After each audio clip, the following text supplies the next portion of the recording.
It's my pleasure to be here to share a Christmas story with you. It's a story adapted from Hans Christian Andersen's story called The Fir Tree, and I call it The Christmas Tree.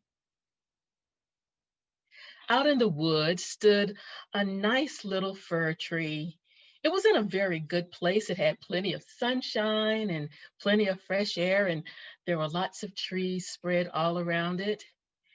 And the sun shined down on him, and he had just a really wonderful time being a fir tree. But the thing is, this little tree wanted very much to be a grown-up tree. He did not think about all of the fresh air around him or the sunshine shining down on him. He just wanted to be a grown-up tree. People said of him, he's a very beautiful little tree. But this only made him angry because he hated hearing about being a little tree. He always said, I just want to be a grown-up tree. The sun around him and the wind would say, just rejoice in your youth, rejoice in the beauty of the things that are growing through you. Just be happy to be a little tree. But he was never satisfied. He said, if only I could be as high as all the other trees, I would look out over the whole wide world, and birds would come and nestle in my branches, and the animals would have a place to crawl and to be a part of me. And when there was a breeze, I could bend and feel stately, just like all the other trees that are around. But neither the sunbeams nor the beautiful breezes coming through, the birds singing, the clouds above his head, none of that brought him any pleasure because he was so consumed with growing. And in the winter, the animals would come leaping through the forest and they would leap right over him, and that would just make him more angry. But by the third winter, he had grown a little more and a little more, and they were now obliged to go around him. Now, when Christmas came, he would see people come out into the woods and fell the trees. They were usually the young, beautiful ones. And he wondered, why don't I get to go? I want to go and be a part of whatever's happening. He didn't know exactly what it was. But he said, oh, if I could only go and be laid in the carts and be carried away with the rest of the young trees. Why not me? Where are they going? And the little sparrows came and said, we know where they're going. We know, we have peeked down into the town and looked into the windows, and we see those trees planted in the middle of a room, and they are beautifully adorned with things like gilded apples, and they have tinsel, and they have candy canes, and they have lights on them. And we see them and they seem to be so happy. And the little fir tree said, I want that. But the sunshine around them and the winds were saying, just rejoice in your youth. Feel the beauty of the youth and enjoy where you are. But he was having none of it. He was saying that when Christmas comes, I want to be one of those trees. And people would come in the forest and they would see him and they would think, this is a beautiful little tree. And sure enough, by the third Christmas, he was one of the first trees to be cut down and taken to the town. The axe cut deep, and he felt a pang and he swooned. He felt like there was no happiness in this. He didn't feel the happiness. He only felt the sorrow of being taken away from the place where he had grown up, from being away from his friends and all the trees and the bushes and the flowers where he had grown up. And as he fainted away, he was put on the cart and he was taken out into town. And when he came to himself, he was in a town square, and he heard a man say, this one is splendid. This is the one we want.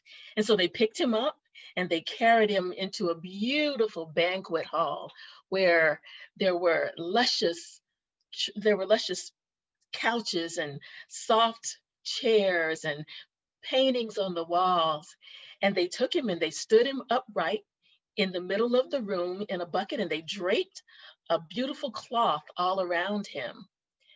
And the young girls came in to decorate him. They put on tinsel, they put on lights, they put candy canes, they hung gilded apples that looked like they were actually growing out of his branches.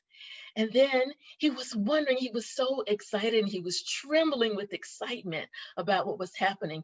He was saying, I can't wait until until it's time for the evening when the lights are lit. Why can't it come now? Why can't it come now?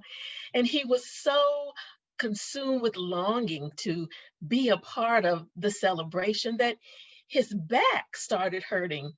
And for a tree, that's like having a headache. He was so tense about what was going to happen.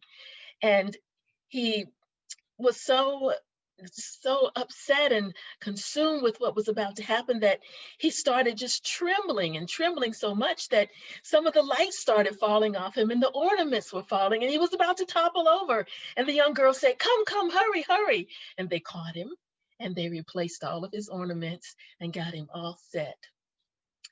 That evening, the lights were lit. He was amazed. He caught a view of himself in the window across the room, and he was in awe of how spectacular, how splendid he looked.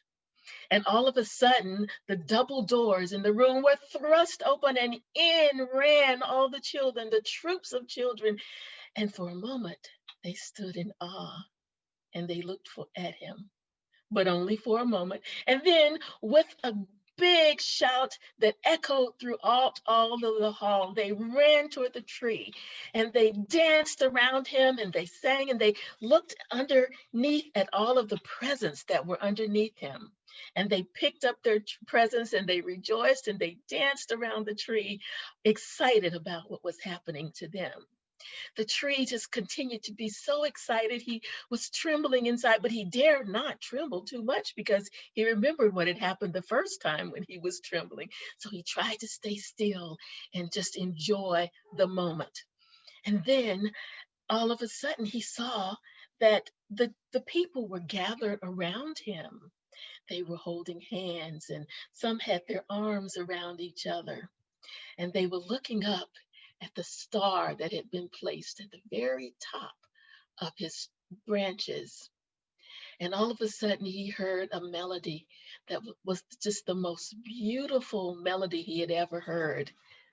They were singing, Silent night, holy night, all is calm, all is bright, round yon virgin mother and child, holy infant, so tender and mild, sleep in heavenly peace, sleep in heavenly peace.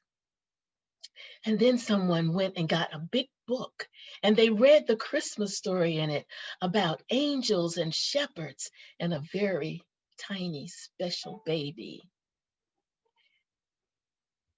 That evening, for the rest of the evening, the tree just stood still, remembering all the things that had gone on and feeling special, knowing that he'd been a part of something special and he had made that something special even more special. And he thought about it and he looked around at all of the children so happy and the people, and he thought to himself, this is the very best evening of my whole life. The Christmas tree.